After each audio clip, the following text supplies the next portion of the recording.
Hello everyone, welcome to Star Education YouTube channel. Star Education YouTube channel में आप सौનું खूब खूब स्वागत है। આજનો જે વિડીયો છે એમાં આપણે ચર્ચા કરશું 14 ઓક્ટોબરના તમામ મહત્વના કરંટ અફેર। ડેઇલી માત્ર 10 મિનિટની અંદર દિવસના જે પણ કયા અગત્યના કરંટ અફેર હોય છે જે તમારી પરીક્ષા માટે મહત્વપૂર્ણ હોય છે તમામ કરંટ અફેર માત્ર 10 મિનિટની અંદર કવર કરી લઈએ છીએ। તો આ વિડીયો જીપીએસસી અને ગૌણ સેવાની તમામ પરીક્ષાઓમાં ઉપયોગી બનશે। ટેલિગ્રામ ચેનલ જોઈન કરી શકો છો। માત્ર સ્ટાર એજ્યુકેશન લખી ટેલિગ્રામમાં સર્ચ કરશો એટલે આ પ્રકારે ટેલિગ્રામ ચેનલ મળી જશે। બાકી વોટ્સએપ ગ્રુપમાં જોડાવવું હોય તો 5 નવા વોટ્સએપ ગ્રુપની લિંક ડિસ્ક્રિપ્શનમાં છે, કોઈ પણ એક વોટ્સએપ ગ્રુપમાં જોડાઈ શકો છો। અને આપણી જે ઈ મેગેઝિન છે જેમાં આપણે વીકલી કરંટ અફેર પબ્લિશ કરીએ છીએ, તો ફરી એક વખત પાછી આ ઈ મેગેઝિન છે એને મેં ફ્રી કરી છે અને ટૂંક સમય માટે આ ઈ મેગેઝિન ફ્રી રહેશે, બાકી ફરી પાછી પેડ થઈ જશે। લાસ્ટમાં હેલ્થ ખરાબ હતી જેના કારણે ઈ મેગેઝિન પબ્લિશ નહોતી થઈ, તો જેના કારણે અત્યારે હું થોડાક સમય માટે આ ઈ મેગેઝિન છે ફ્રી કરું છું। ઓકે, તો આવનારી ઓક્ટોબર મહિના સુધીની તમામ ઈ મેગેઝિન ફ્રી રહેશે। ત્યાર પછી નવેમ્બર મહિનાથી ઈ મેગેઝિન ફરી પાછી પેઇડ થઈ જશે, એટલે કે ઓનલી 5 રૂપિયાની કિંમત તમારે ઈ મેગેઝિન માટે ચૂકવવી પડશે, બરાબર। અને જે ઓગસ્ટ મહિનાની જે ઈ મેગેઝિન પેઇડ હતી એ પેઇડ જ રહેશે, એના માટે તમારે પરચેસ કરવી જ પડશે। ઓકે, તો હવે પછીની જેટલી પણ અત્યારે સપ્ટેમ્બર મહિનાથી લઈ અને ઓક્ટોબર મહિના સુધીની જેટલી પણ ઈ મેગેઝિન આવશે એ તમામ ઈ મેગેઝિન તમારા માટે ફ્રી રહેશે, બરાબર। તો અત્યારે 3 સેટ પબ્લિશ થઈ ચૂક્યા છે। એક તો ઓગસ્ટ મહિનાનો જે લાસ્ટ અંક બાકી હતો 25 ઓક્ટોબરથી લઈને ઓગસ્ટ મહિનાનો 25 ઓગસ્ટથી લઈને 31 ઓગસ્ટ સુધીના જે કરંટ અફેર હતા સેટ નંબર 33માં છે। પછી 1 સપ્ટેમ્બરથી લઈને 8 સપ્ટેમ્બરના કરંટ અફેર સેટ નંબર 34માં છે અને 9 સપ્ટેમ્બરથી લઈને 16 સપ્ટેમ્બર સુધીના કરંટ અફેર સેટ નંબર 35માં છે। સેટ નંબર 36 આવતા ટાઈમ લાગશે। સેટ નંબર 37 અને 38 આજ અથવા તો કાલ સુધીમાં અવેલેબલ થઈ જશે વેબસાઇટ ઉપર। તો 37 અને 38 આજે સાંજે અથવા તો કાલ સવાર સુધીમાં તમે વેબસાઇટમાંથી ડાઉનલોડ કરી શકશો। તો શરૂ કરીએ આજનો વિડીયો 14 ઓક્ટોબરના કરંટ અફેર। સૌથી પહેલો પ્રશ્ન આજના વિડીયોમાં, તાજેતરમાં એવા મૂર્ટો કયા દેશના એક દિવસ માટે પ્રધાનમંત્રી બન્યા છે? તો માત્ર ને માત્ર એક દિવસ માટે પ્રધાનમંત્રી બન્યા છે એવા મૂર્ટો કયા દેશના? ફિનલેન્ડના। તો આન્સર આવશે ઓપ્શન એ। તો આ છે એવા મૂર્ટો, એક દિવસ માટે ફિનલેન્ડના પ્રધાનમંત્રી તરીકે નિયુક્ત કરવામાં આવેલા છે। બાકી ફિનલેન્ડના પ્રધાનમંત્રી છે કોણ છે? સના મારિન છે। અને તમને જો ખ્યાલ હોય તો જીકેના સંદર્ભમાં પણ સના મારિન ખૂબ જ પ્રખ્યાત છે। શું કામ? કેમ કે વિશ્વના સૌથી યંગેસ્ટ પ્રાઇમ મિનિસ્ટર છે, બરાબર। યુવા પ્રધાનમંત્રી છે વિશ્વના સૌથી, સના મારિન। ત્યાર પછીની વાત કરું તો ફિનલેન્ડની વાત આવી છે। ફિનલેન્ડ યુરોપનો એક દેશ છે। ફિનલેન્ડની રાજધાની છે હેલ્સિંકી, ચલણ છે ત્યાંનું યુરો। નેક્સ્ટ ક્વેશ્ચન, તાજેતરમાં ફ્રેન્ચ ઓપન 2020માં મહિલા સિંગલનું ટાઇટલ કોણે જીતેલું? તો ફ્રેન્ચ ઓપન 2020 એમાં મહિલા સિંગલનું ટાઇટલ જીત્યું ઈગા સ્વીટેકે। આન્સર આવશે ઓપ્શન સી, ઈગા સ્વીટેક। તો ફ્રેન્ચ ઓપન મહિલા સિંગલનું ટાઇટલ જીતેલું છે ઈગા સ્વીટેકે, આ તમે ઇમેજમાં જોઈ શકો છો। અને કયા દેશના ખેલાડી છે? પોલેન્ડના ટેનિસ પ્લેયર છે, તો ખાસ યાદ રાખજો। અને ઈગા સ્વીટેક છે એમણે આ ફ્રેન્ચ ઓપન 2020ની અંદર એમણે પોતાનું સૌથી પહેલું ગ્રાન્ડ સ્લેમ જીતેલું છે। તો વુમેન સિંગલની અંદર એમનું સૌથી પહેલું ગ્રાન્ડ સ્લેમ છે, તો એ પણ યાદ રાખજો। અને પુરુષ સિંગલની વાત કરું તો પુરુષ સિંગલનું ટાઇટલ જીતેલું છે રાફેલ નડાલે।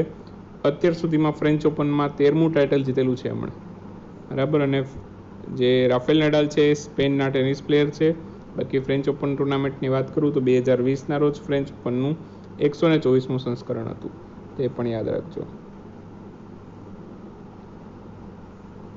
નેક્સ્ટ ક્વેશ્ચન, તાજેતરમાં international day for disaster risk reduction આની ઉજવણી ક્યારે કરવામાં આવી? International day for disaster risk reduction આની ઉજવણી કરવામાં આવી 13 ઓક્ટોબરે। આન્સર આવશે ઓપ્શન બી। તાજેતરમાં જ international day for disaster risk રિડક્શનની ઉજવણી કરવામાં આવી 13 ઓક્ટોબર 2020ના રોજ। થીમ શું હતી? આવા દિવસોની થીમ પૂછાઈ જતી હોય છે, તો ડિઝાસ્ટર રિસ્ક ગવર્નન્સ આ વખતની થીમ હતી। અને સૌથી પહેલો ડિઝાસ્ટર રિસ્ક રિડક્શન દિવસ ઉજવાયો ક્યારે? 1989માં. અને આ દિવસ ઉજવે છે કોણ? સંયુક્ત રાષ્ટ્ર. સંયુક્ત રાષ્ટ્રની વાત આવી છે તો સંયુક્ત રાષ્ટ્રની સ્થાપના થઈ 24 ઓક્ટોબરના રોજ, 24 ઓક્ટોબર 1945ના રોજ, અને 24 ઓક્ટોબરે જ ઉજવાય છે યુનાઇટેડ નેશન્સ ડે. તો એ પણ યાદ રાખજો, બરાબર. બાકી એનું મુખ્ય મથક ક્યાં છે? અમેરિકામાં. તાજેતરમાં ડૉક્ટર બાળા સાહેબ વિખે પાટીલની આત્મકથા કોના દ્વારા લોન્ચ કરવામાં આવી?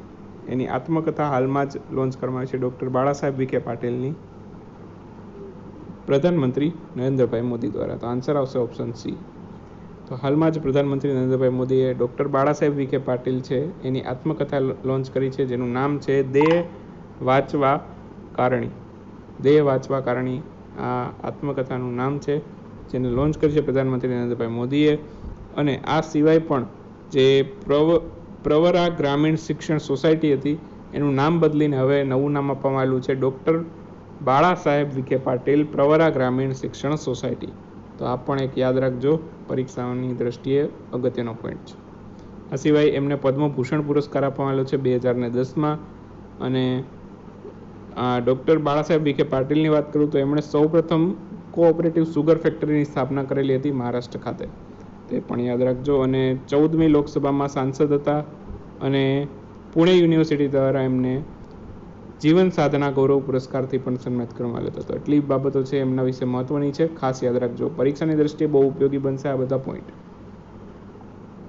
હવે વાત કરીએ ક્વિક ન્યૂઝની. ક્વિક ન્યૂઝમાં સૌથી પહેલો પ્રશ્ન આજના વિડીયોમાં: તાજેતરમાં પ્રધાનમંત્રી કિસાન સન્માન નિધિ યોજનાના નામાંકન માટે ઇન્ડિયા પોસ્ટ સાથે કયા રાજ્યએ કરાર કર્યા? ઇન્ડિયા પોસ્ટ સાથે કરાર કર્યા છે ગોવાએ. અને ગોવાની રાજધાની છે પણજી. ગોવાના મુખ્યમંત્રી છે પ્રમોદ સાવંત અને ત્યાંના રાજ્યપાલ છે ભગતસિંહ કોશ્યારી. તાજેતરમાં કઈ મહિલાએ એક દિવસ માટે બ્રિટનના હાઈ કમિશનર તરીકે નિયુક્ત કરવામાં આવેલા છે? તો ભારતીય મહિલા છે કે જે બ્રિટનના હાઈ કમિશનર બન્યા છે. નોર્મલી શું હોય, ભારતના હાઈ કમિશનર તરીકે જુદા દેશોમાં નિયુક્ત થતા હોય, પરંતુ આ બ્રિટનના હાઈ કમિશનર તરીકે નિયુક્ત થયા છે, જેમનું નામ છે ચૈતન્યા વેંકટેશ્વર. તો નામ ખાસ યાદ રાખજો, ચૈતન્યા વેંકટેશ્વર નિયુક્ત થયા છે બ્રિટનના હાઈ કમિશનર તરીકે. તાજેતરમાં કેન્દ્રીય રક્ષા મંત્રી રાજનાથસિંહ દ્વારા BRO દ્વારા બનાવવામાં આવેલા કેટલા પુલનું ઉદ્ઘાટન કરવામાં આવ્યું છે? તો રાજનાથસિંહે BRO દ્વારા બનાવેલા 44 પુલનું ઉદ્ઘાટન કર્યું છે. તો આન્સર આવશે 44. પ્રશ્ન એમ પણ પૂછાય કોના દ્વારા ઉદ્ઘાટન કરવામાં આવ્યું? તો રાજનાથસિંહ દ્વારા. BROનું પૂરું નામ બોર્ડર રોડ ઓર્ગેનાઇઝેશન. BROની સ્થાપના ક્યારે થઈ? ફટાફટ કોમેન્ટમાં આન્સર આપજો. તાજેતરમાં ચેક.com ચેમ્પિયનશિપના વિજેતા કોણ બન્યું? ચેક.comના 2020ના વિજેતા બન્યું છે નિહાલ સરીન.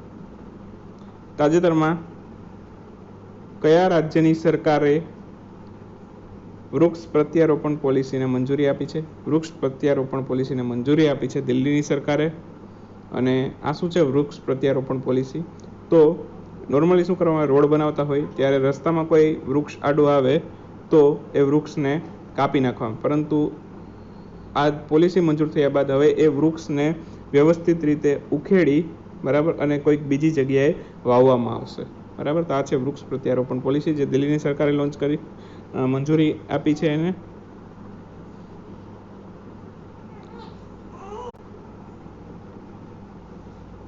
દિલ્હીના મુખ્યમંત્રી છે અરવિંદ કેજરીવાલ. ત્યાંના લેફ્ટનન્ટ ગવર્નર છે અનિલ બાઇજલ. અને દિલ્હી છે વિધાનસભા ધરાવતો કેન્દ્ર શાસિત પ્રદેશ છે.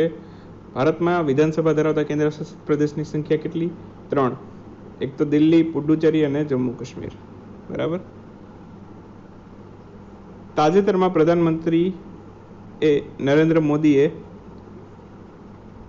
વિજયા રાધે સિંધિયાના સન્માનમાં કેટલા રૂપિયાનો સ્મારક સિક્કો જાહેર કર્યો છે? તો પ્રધાનમંત્રી નરેન્દ્ર મોદીએ વિજયા રાધે સિંધિયાના સન્માનમાં 100 રૂપિયાનો સ્મારક સિક્કો જાહેર કર્યો છે. તો આન્સર આવશે 100. તાજેતરમાં ઇફેલ ગ્રાન્ડ પ્રિક્સ 2020નું ટાઇટલ કોણે જીત્યું છે? ઇફેલ ગ્રાન્ડ પ્રિક્સ 2020નું ટાઇટલ જીત્યું છે લુઈસ હેમિલ્ટને. અને લુઈસ હેમિલ્ટન કઈ ગાડીના ડ્રાઈવર છે? મર્સિડીઝના. તો એ પણ યાદ રાખજો.